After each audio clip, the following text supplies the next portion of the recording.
ticklish business any way you look at it. Come on, we'll stick together.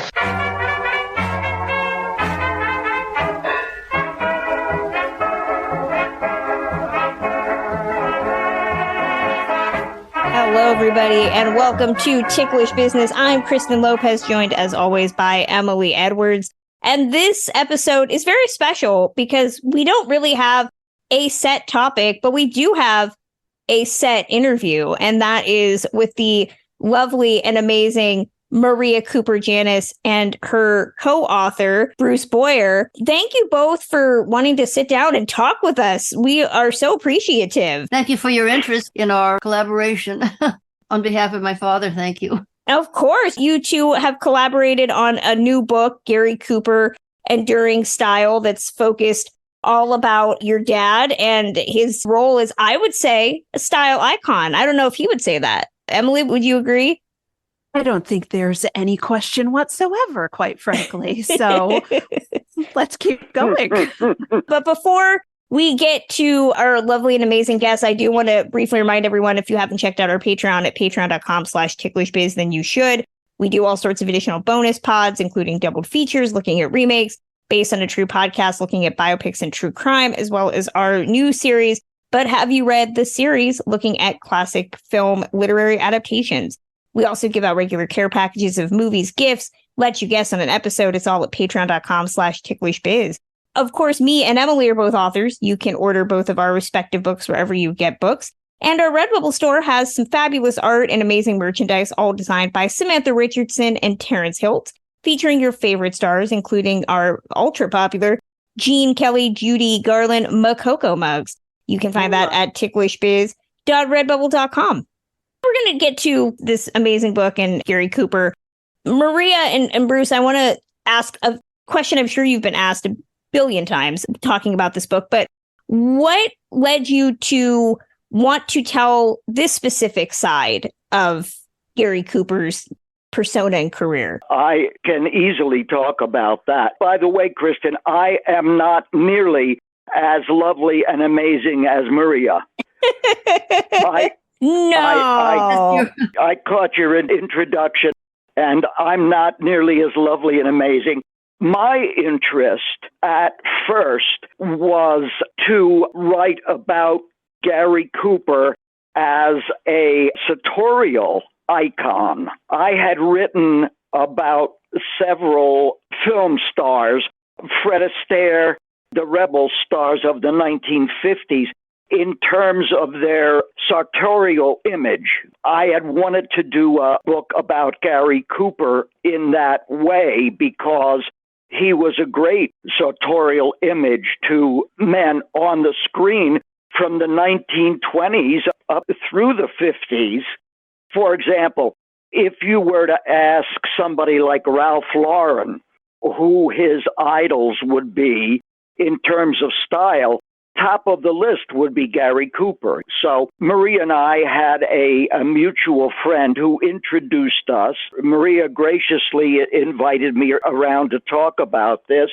Then at one point, she said, would you like to look at some of the family photographs? I said, oh my God, I would love that. So she brought out a whole bunch of wonderful albums.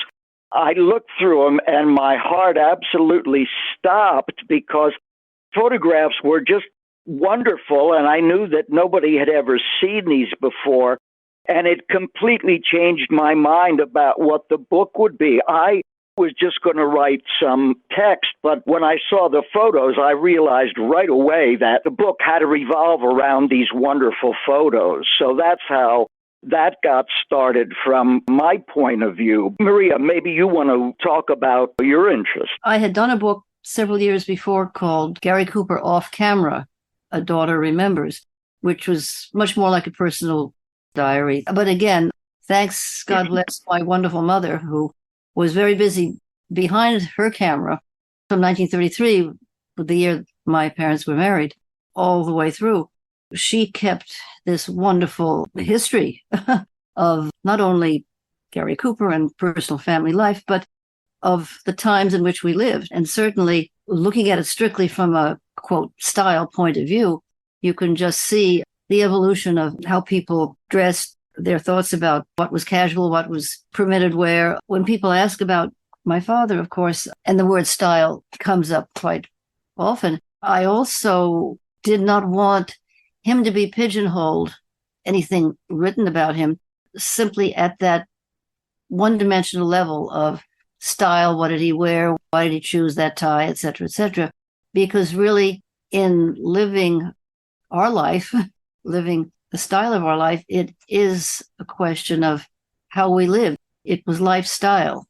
It wasn't only what you hung on your back. I was so excited when I met Bruce, and aside from his extensive knowledge, much greater than mine, about really the fashion industry and the men's fashion industry over the decades, 30s, 40s, 50s, 60s, I thought, oh my God, this would be wonderful if we could collaborate and come up with a book that covered really the truth, that covered reality as it was. Yes, this is how Gary Cooper lived. This is how he dressed. He didn't have a stylist who dressed him. This was his own taste. Like it or not, there are a few wild ties I question that the genesis of the book. When should we just give your viewers a teaser? Because I think this new edition of the book, the cover is so fantastic. Whenever. We are following your lead. Now that you mention it, the front and the back is a winner.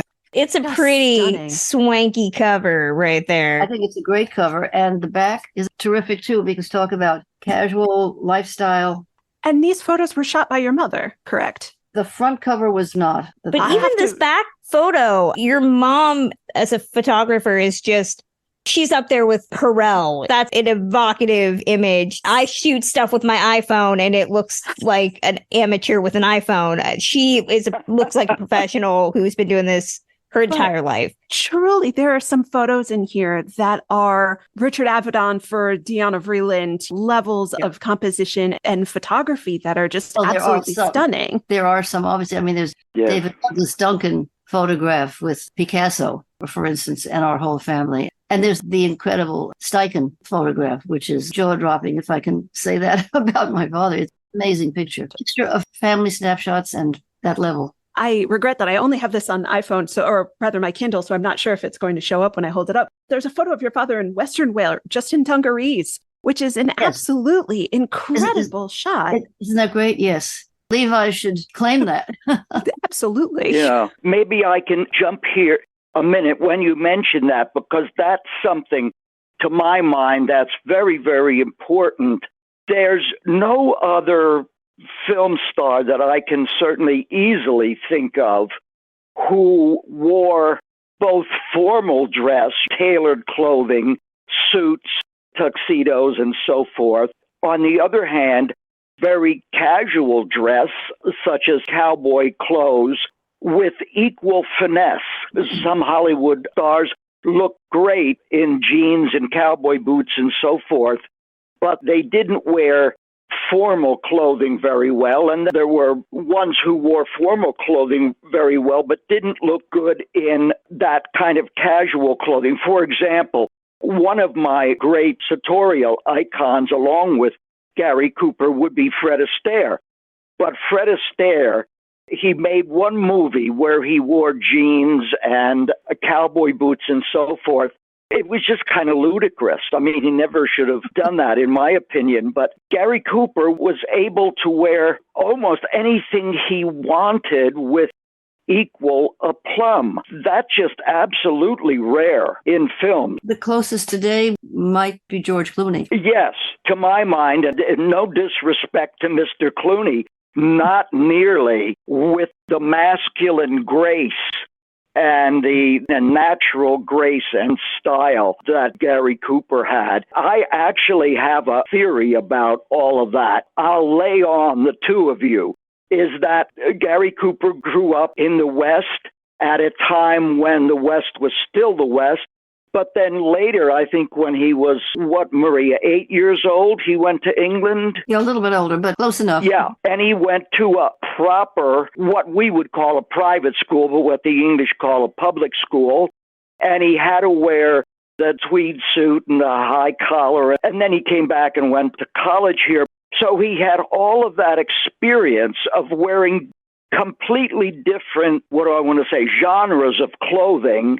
That's why he really understood not only clothing, not only what he was doing in his own private life, but he really understood costume. Maria, you had mentioned to me at one time that he would wear his costumes around to break them in, and so he would feel natural in them. He absorbed, when he was a youngster, in Helena, Montana of 1905, 6, 7, he absorbed a lot of what was around him. There wasn't only the cowboys and the ranch hands, but the American Indians were, some of his first childhood friends were really young Indian children. And I know his knowledge of the Indian culture, and that goes into how they dressed and their sense of color and their use of color. For them, not costumes, that was what they wore. My father absorbed that, and he made quite a few of his own clothes when he was younger.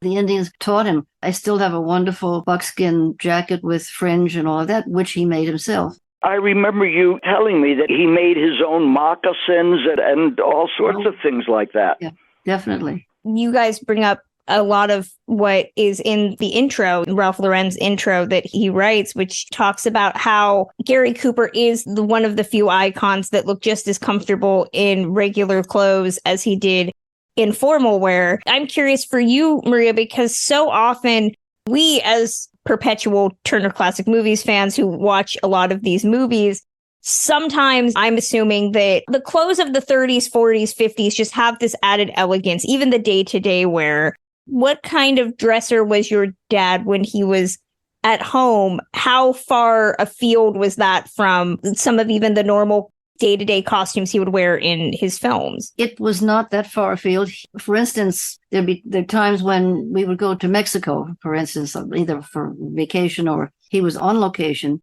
and the wonderful colored fabrics that were available, he would buy bolts of fabrics and he'd bring it home, and then he'd take the fabric to Eddie Schmidt, the wonderful tailor in Beverly Hills, and ask them to make him some shirts in bright turquoise blue, and that kind of incorporating native exuberance of clothing into a very nice fitted tuck-it shirt or don't tuck-it shirt. He was doing that way before that happened. He loved being in England and getting the clothes he had made for himself in England. He loved doing that. He adored it. He adored beautiful boots. He adored beautiful leather. He appreciated the details in fine clothing. How much of that do you think is linked to his artist's eye and the fact that he was quite an accomplished illustrator and artist? I would say a lot of that was innate and natural to him. He had a very keen sense of awareness that certainly worked in any actor's favor. When you are aware of the person you're playing opposite, you're not just talking at them or acting at them. You're aware of who that person really is, which means very, very strong powers of observation. And my father had the ability to observe nature, human nature, wildlife nature. He could sit for hours on a rock studying the animal life around him. And sometimes he would sketch it. He would study how a bird flies, and he would draw pictures of the wing. He used to draw pictures for me of how a bird's wing works. And he could identify each category of feathers and what they did. It was talent, yes, natural artistic talent, and a natural ability to really be aware of everything in his surroundings, the human nature and nature. Well, I know we were talking offline about this earlier, but a great example is something like The Fountainhead, where he's in these jeans, salt to the earth, literally based on a lot of the book, the beginning, and yet is still able to wear a three-piece suit. It's got both halves of that. Is there a movie for you where the multifaceted nature of your father as a style guru for audiences comes through the best? I don't think I can think of one. I mean, that isolates the changing characters. Maybe some of the earlier films made in the late 30s, early 40s, but I can't think of a film. Mostly I just wanted to talk about The Fountainhead because I know you said you had stories for that one. So I figured great pivot into talking about The Fountainhead. It's a very short story. Ayn Rand wanted very much Warner Brothers to do the picture. She insisted that it be Gary Cooper who play Howard Rourke.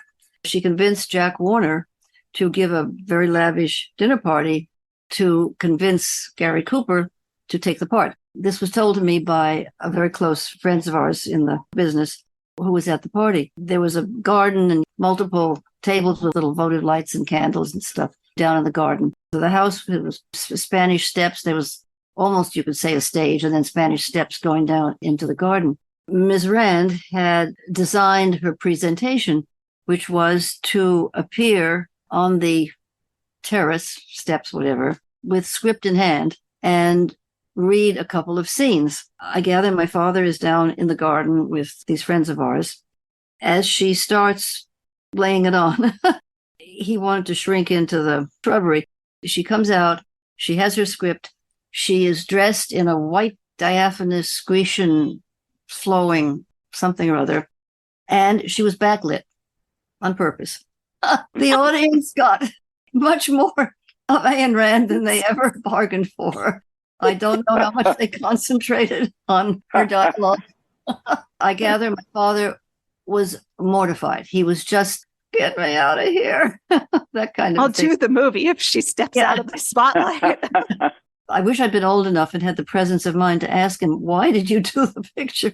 That's a question I ask everybody that was in that movie. I mean, I'm assuming part of, for everybody else, contracts and you're required. But I'd love to know personally what made him want to take that on, because that is, as I said earlier, a bananas movie that everybody should see because it is so weird. Bruce, I want to extend that question to you. I mean, is there a Gary Cooper movie that you think exhibits his sartorial abilities the best?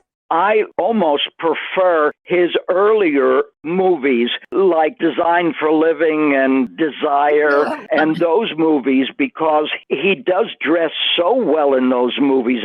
The tailored clothing came from Hollywood and from London and from Rome. He just wears it magnificently. I was thinking of, I think it was Mr. Deeds Goes to Town, where he starts out as this almost a country bumpkin, is brought to town and gets outfitted in custom-made suits. That's one movie where you can see a range of things. There's no movie, to my mind, where he mixes both the cowboy gear with the very sophisticated, elegant, chic, international tailored clothing. They're kept separate in the films. The feeling was that there should be a uniformity of image in the movies. You're either going to get one or the other. Mr. Deeds, you hit the nail on the head, and it's sort of fun because it shows him fitting through fitting that business. Yes.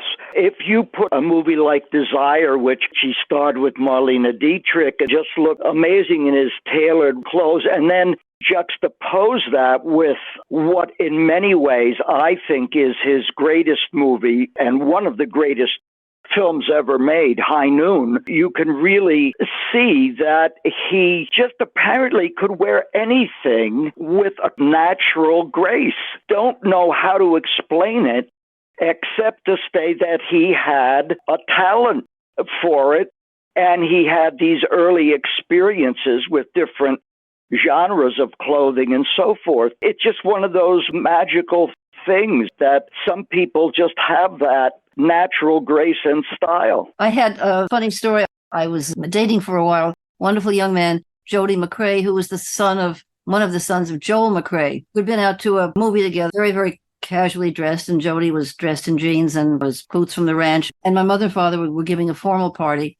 And my mother said, well, come on in and join the party. So we walk in the front door. They're having coffee.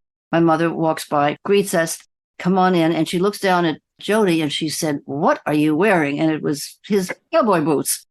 She said, go into Gary's room and take a pair of shoes. Do not come in the house with those shoes on. So Jody goes to my father's room, goes to the closet, comes out. So now the two of us are sitting on the couch when some other guest, my father comes, sits down. Hi, Jody, gives me a hug, sits down, is looking at Jody and talking. And he looks down at Jody. He said, gosh, Josie, those are great looking shoes, Jody. Where did you get them? And Jody sort of blushed. He turned bright red.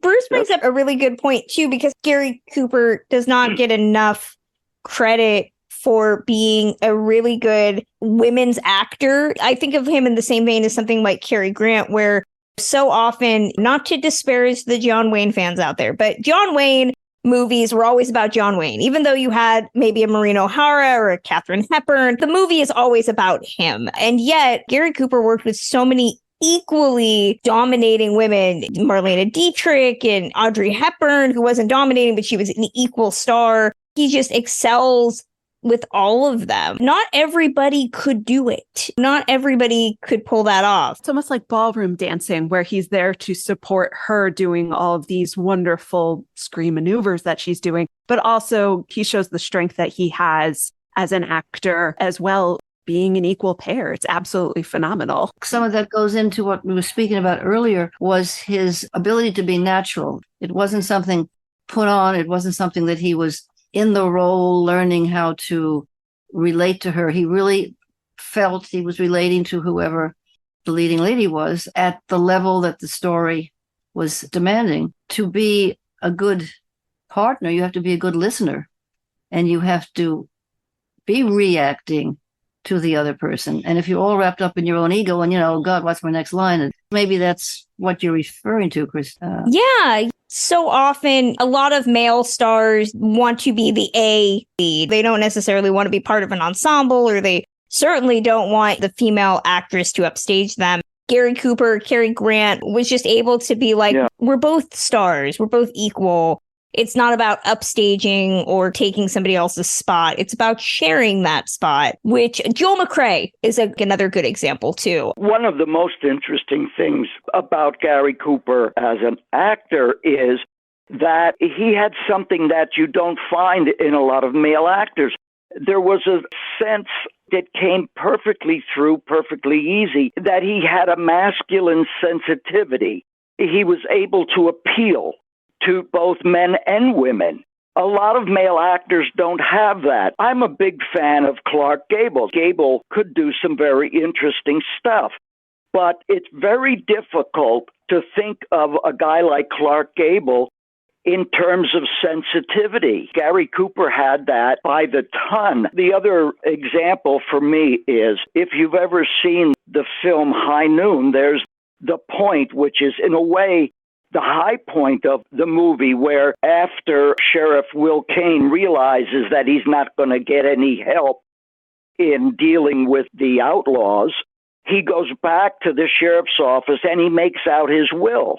And then he does something very interesting. He puts his arm down on the desk and puts his head on it, and you get the idea that he's almost sobbing in a way. I want to ask you something.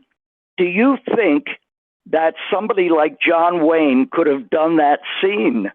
No. And the answer is hell no. He couldn't have. John Wayne was the kind of guy that, give me a gun, I'm going to go out there and take care of these people, which was a fantasy land. It's a kind of childlike approach to life. Gary Cooper as an actor was much more rounded and much deeper, that he was able to see the reality of our emotion, not some childhood fantasy of them would be, but the reality of them. That's incredibly rare. Bruce, you really hit a nail right on the head. And that is one of the reasons that he was drawn to High Noon. That was one of the reasons he became such a close friend of Carl Foreman, because after all, Carl Foreman wrote the scene. The allegories and the meanings of High Noon it's been talked about very much, and it seems to be more and more relevant today. And in fact, they're talking about doing production of High Noon because Carl Foreman had the realistic take on what was really going on, not only the town of Hadleyville, actually taken from a Mark Twain story about a simple little town that looked perfect, a white picket fence and all that. And behind the scenes, everybody was corruptible and hypocritical. And they would say to the sheriff, go on yourself, don't ask me for help. You need an actor with the sensitivity to portray that, right? That's the thing. Playing vulnerable is tough for any performer of any era. He's one of the few that exhibits it in so much of his work. It's also fascinating We asked Wyatt McKay, Joel McCrae's grandson, about this when we interviewed him a couple months ago, about Hollywood is very invested now in retelling their own stories. And we asked Wyatt about a Joel McCrae biopic, if that was something he ever wanted to see. Gary Cooper, I mean, had an incredibly fascinating life. I'm curious, Maria, would you want a Hollywood biopic about him made? Depends on so many things. It depends upon why are you telling the story. As a matter of fact, just a sidebar, Joel McCrae and my father were very, very, very close. In fact, I was born September 15th. September 14th, my mother and father and me inside, and Joel McCrae went to Santa Monica Beach and went swimming. Joel had one elbow of my mother, keeping her steady, and my father had the other, and they went through the waves and swam because we all love the ocean. Then we came back home and she went into labor shortly afterwards. The McCrae family and the Coopers in those days were extremely close. I know Joel had a fascinating life. For me, it would depend on the approach and why tell the story. It was Sam Goldwyn who said, if you want to send a message, send a telegram. He didn't like message films, so to speak. However, every movie has a story and has a message. I don't know. I know Wyatt said that Hollywood would never ask for a Joel McCrae biopic because there's nothing salacious in his life to profit off of. And I was like, fair. That's fair. That's probably a better option. You're very right that as somebody who we do a show looking at old Hollywood biopics, it really does depend on what they're choosing to focus on and why they're telling it and if they even know the real person, which has happened. I come from a family of absolutely no note, and even I would be hesitant to let anybody even try to write something about my family. It's just too sensitive. Well, number one, no family's perfect. Everybody is human. And don't tell me that whatever is human can be written about and described and make a hell of a good scene or 3 or 20. I was just speaking the other day with a friend of mine who's very close to Diane Cannon. I gather the biopic on Cary Grant is just superb. We're hoping to see that soon. We haven't seen the series yet. Cautiously optimistic. I gather you're in for a treat because everything about Cary Grant, it seems from what I've heard, is handled so well and with such good taste. If you're a person, Bruce, good taste is probably your middle name, Bruce. What I was thinking of while you were talking is that I remember a couple of years ago, there was a biopic about Sinatra, and I thought it was just incredibly bad. That's most of the movie. Yeah. It was so bad, I'm not even sure why it was bad. I don't know what the intentions were. Frankly, if somebody decided to do a biopic of Gary Cooper, the approach would be that he was really the most modern of actors of his time. You could make a very good case that his acting style and his approach, his persona on the screen and all of that foreshadowed the sensitive young men that came along in the 1950s. Brando and Dean and Montgomery Clift, they all took different approaches to that kind of a persona, but they all had that masculine sensitivity. And to my mind, that goes directly back to Gary Cooper. Bruce, it's funny you mentioned that. It just reminded me when my father was shooting High Noon, he came home one day and he said, there's this young kid. It's like he's following me all around on the set. Is that right? Off the set, and he's sort of standing, watching me and observing. And it was Jimmy Dean. Oh, my goodness. Wow. You never told me that. That's wonderful. Wow. I forgot that story. That's until you just incredible. mentioned it. That just goes to prove my little theory about that. It's not a theory. That's wonderful. It's a fact. I think it's... Oh, boy. That is really interesting. That kind of approach to act, the natural style of acting, which is only natural because there's an awful lot of skill involved in it and talent. There's a strain of that runs through the history of film, and Gary Cooper is right up at the top of that. I've never really done the research to try to make a case for it in terms of the anecdotes like you just told me, but I really do think it's there, that he was the sensitive masculine man before these guys in the 50s came along. I think you're right, Bruce. Very interesting. I know that I've been, to throw out another person, I've interviewed Julie Garfield, John Garfield's daughter, and she's talked very heavily about how De Niro and all of them were inspired by John Garfield. So, I mean, it just all cyclical, it all builds. And now I'm just going to start trying to find out what modern actor could play Gary Cooper in a biopic. Not that we want one. Tell me who you come up There's with. no one. There is no one. I'm sorry. I will go out on a limb. I don't know of one. I will just say that. Let me ponder this. I'll come back with a suggestion. Hey, you got to find somebody tall. I have a whole criteria there. I will put this together. There are too many people who don't belong on Let a me horse. know. I know you've probably been asked this a million times, Maria, but I'm going to ask it 1,000,001. Is there a favorite movie of your dad's that if anybody watches just one Gary Cooper movie, this is the one they need to watch? I can't nail it down to one. Honestly, it's maybe 5. We'll take 5. The obvious, High Noon, Pride of the Yankees. I love that movie. Sergeant York, his portrayal of Alvin York.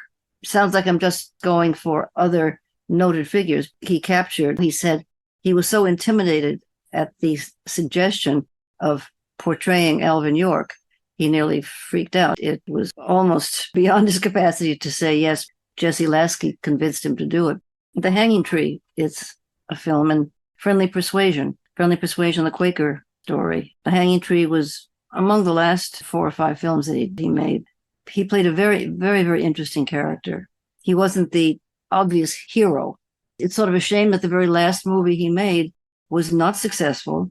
Every actor wants to stretch and not get pigeonholed. In this last movie called The Naked Edge, it was from a John O'Hara book called The Last Train to Babylon. The whole point of the story is that you have to believe until the last 2 minutes of the film that Gary Cooper was a murderer. The audience wouldn't buy it from the get-go. It was doomed. And it was a good story. Deborah Carr was a wonderful actress, wonderful director they had. He loved the story, didn't know it would be his last film. It was Sam Goldwyn. I read my father said this in an interview where Goldwyn said, "You can let your audience down once, Coop, but don't try to do it twice. You can never convince anyone that Gary Cooper is going to be a murderer." It's the Cary Grant suspicion principle all over again. That's a wonderful testament to your father's character, though. If you cannot be believed by an audience to be one thing, the worst of the worst is certainly to be beloved by your audience so thoroughly is an incredible testament to his talent and his character. And the fact that he would make his audience angry if he tried to force himself down their throat as another persona. Bruce, what about you? I want to extend the question to you. Do you have a Gary Cooper movie that you're like, that's the one? I do. Interested to hear Maria put Hanging Tree in her list because A Hanging Tree is a very underrated movie. The reason it is because some of the minor characters are not as good as they should be, and maybe that takes away from the film a little bit, but Gary Cooper's role was just amazing in there. I remember there's one scene where the female lead says to him, asking about his past, something like, well, what kind of a person were you?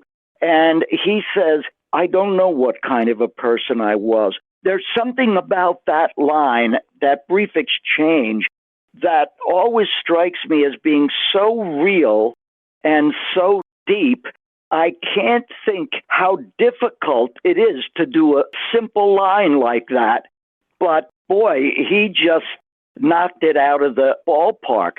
My favorite movie would be High Noon for 1,000 reasons. Directing of it, the way the story is told, it has an early Grace Kelly in it. She actually does what's expected of her. In anybody's list of great Western movies, that would be in there. Maybe at the top. It certainly would be for me. And just one of the best movies ever made, period. He did an astounding, low-keyed job of dealing with some fundamental human questions and did it with grace and honor and a natural reality. that I can't think of anybody offhand that would have done it as well. I really can't. There's a key moment, and it passes so quickly. I often wonder how many people realize it, or if it hits them, how important it is. The final gunfight scene, he has the draw on Frank Miller. He very easily could have pulled the trigger and Miller would have dropped like a stone, but he calls out Miller's name, doesn't take advantage. There's the moral principle. You don't shoot a man in the back. Miller turns around. They both fire. That scene tells so much of a moral story, which I think the film does too. But that one scene encapsulates what we lost today.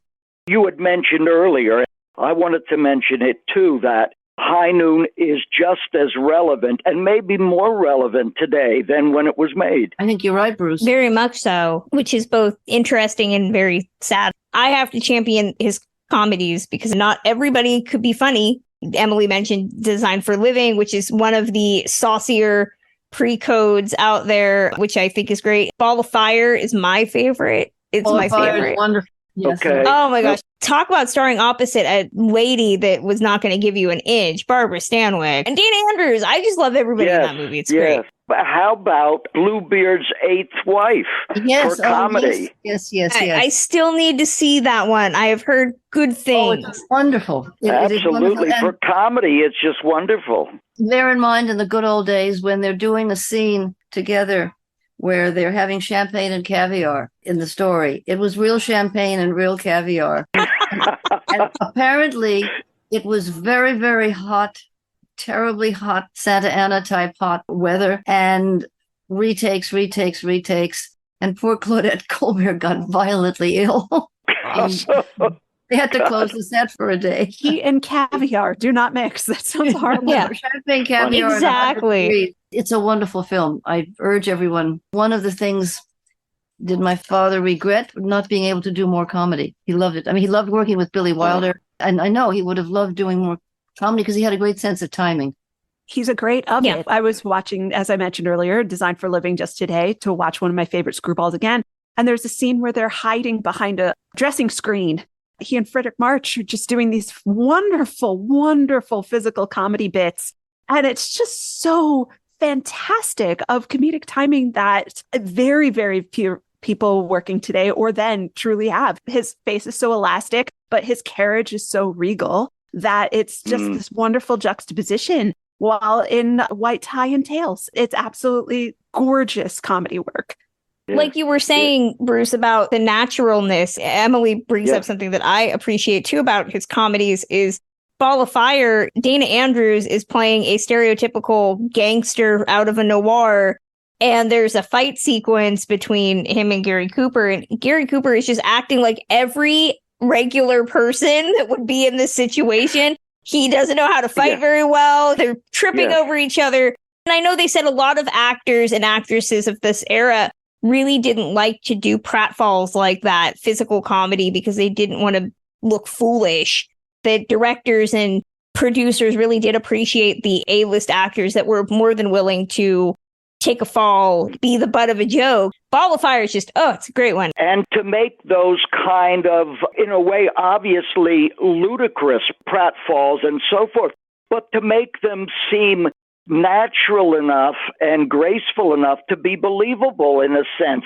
Ordinarily, we would say, oh, well, I mean, if somebody actually did that, they'd break their backs. But to do it in that natural, and I think maybe we could even use the word naive way that we find perfectly acceptable, that takes so much more skill than we realize. I really do. And it may be in Gary Cooper's case, and Maria, you can correct me here if I'm wrong, but I don't think that he ever really got into acting lessons or anything, did he? No. He never did. He knew how to fall off a horse. It was just pure talent, purely intuitive in a way, which is so much more extraordinary, really. He felt if he learned a lot about the character prior to beginning to shoot the film, that he wouldn't have to, quote, act. He could understand what it was like to be in that person's skin and then react accordingly. We'll wrap it up and leave it there. Gary Cooper Enduring Style is available wherever you get books. You should buy it. It is a fantastic, lovely addition to anybody's bookcase. We had such fun getting to read it and experience it. Maria Cooper Janis, Bruce Boyer, we thank both of you for sitting down and wanting to nerd out with us. We appreciate it so much. Well, thank you so much. It was a treat. Maria and I haven't actually talked for a while. It was a treat to be with you, Maria, too. Bruce, the same. I hope maybe we can do some appearances together. And Maria, you have Gary Cooper's represented on social media. Where can listeners find out more? GaryCooper.com. Google him. That's going to close out Ticklish Business for today. Of course, you can find Emily and I on all social media platforms. I am at Kristen Lopez 88. Emily is at Ms. Emily Edwards. You can find the podcast wherever you get your podcasts, including Apple Podcasts, Spotify. Reviews matter, so leave us one on Apple Podcasts. 5 stars, please. And we are on social media on Twitter at ticklish_biz, as well as on Facebook, Instagram, and TikTok at Ticklish Biz. If you are listening via Spotify, please remember that if you are a patron, you can listen to all of our bonus content direct from Spotify. Our Patreon helps keep the lights on at Ticklish Biz HQ and gives us chances to do new content like our But Have You Read the series. So consider helping us at patreon.com/ticklishbiz. And remember, every episode of this podcast, going back to episode 1, is available at our archive, which is always free at ticklishbiz.podbean.com. Emily and I are both authors. You can order our books wherever you get books. We will have a new episode soon. Till then.